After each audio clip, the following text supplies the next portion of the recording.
Naše strana a vláda vám může akorát, co? Políbit prdel.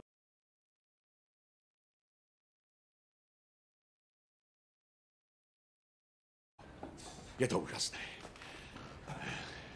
Naprosté. Nějaké otázky?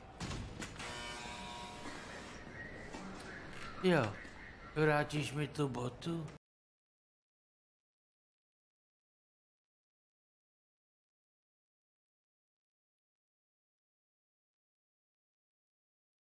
Je to vaše vina, že to všechno mlčky trpíte a nic proti tomu neděláte. A co mám jako dělat?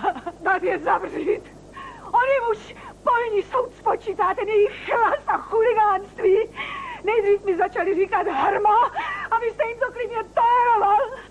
A teď si myslí, že jim projde úplně všechno. Jestli je nepředáte vojenský policii, a to i hned, tak já budu rezignovat na svou funkci. Kardinál Hrmo, tak rezignuj na tu svou pitomou funkci. Pitomou funkci?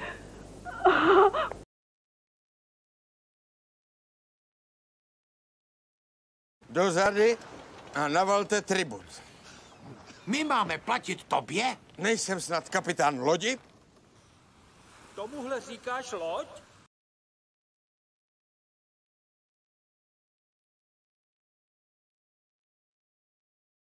Dal jsem ti druhou šanci a co jsi s ní proved? Narval jsi si do nosu. Ne, tak to není.